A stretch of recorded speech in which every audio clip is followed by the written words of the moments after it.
አንድ አምላክ በሚሆን በአብ በወልድ በመንፈስ ቅዱስ ስም የተባረከ የግንቦት ወር መዓልቱ 14 ሰዓት ነው። ከዚህም ይጀምራል። በግንቦት አንድ በዚች ቀን አምላክን የወለደች የእመቤታችን ቅድስት ድንግል ማርያም ተወለደች። እርሷም ለሰው ሁሉ ወገን ድህነት የሆነባት ናት።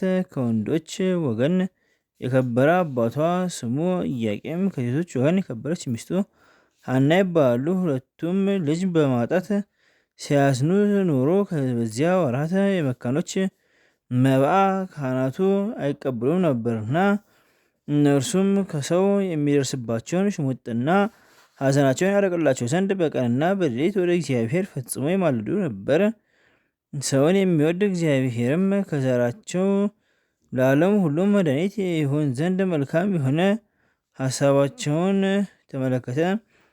ክቡር ኢያቄምም 40 ቀን እስኪፈጸም በተራራ ውስጥ ቆሞ ሲጸልይ ከእግዚአብሔር የታዘዘ መልአክ ተገለጸለትና ለዓለም ሁሉ ድህነት የሚያደርግበት ዘር እንደሚሰጠው አበሰረው። በፍጹም ልብ አምኖ ከተራራው ወረደ። የተመሰገነች ሚስቱ ሐናም ከእግዚአብሔር መልአክ የሰማውን ያንን ራእይ ነገራት። ቃሉ እውነት እንደሆነ እርሷም አመነች። ልዑል እግዚአብሔርንም አመሰገኑት። የተመሰገነች ቅድስት ሐናም ከእርሷ የሚወለደውን በዘመኑ ሁሉ ለቤተ እግዚአብሔር አገልጋይ ታደርገው ዘንድ ለእግዚአብሔር ስለት ተሳለች።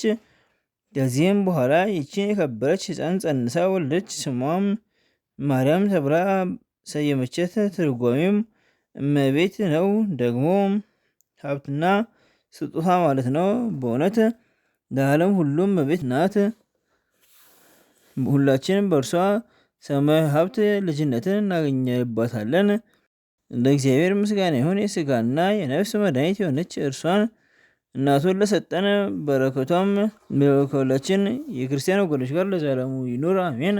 ዘአቅረብኩ ማሕሌተ ዘኪርየ ማርያም ተጸምዱ ዘልፈ ለልነብብ ተወከፍ ዘኔቴ መጽሐፈን ተደሰከ እግዚኦ ጸሪቀ ምሉት ውቁፈ ምላኡ ውላን ዘተርፈ ነቢያት ቅዱሳን ሐዋርያት ሰባኪያን ሰማዕታት ወጻድቃን ደናግል አዲ ወመነኮሳት ሄራን ባርኩ ባርኮ ጉባኤ ዘቲ መካን እስከ አደጌሊ ቆኑ ህፃን ለጻፈ በክርስቶስ ተጻፉ ዘርስ ወደ ሰአነቦ ወለስተርጎ ሳዲስ ወደ ሰማ ቃሎ በዝነፈስ ጸሎተሙ ማርያም አርቄተ ኩሉ እምባ ሰሙረ ማረን ኢየሱስ ክርስቶስ ቅዱሳን ጸሎት ጠብቀን በረከታችን ከኛ ጋር ትኑር። አምላክነ በከንቱ ከመሳና ወደ ዘሰት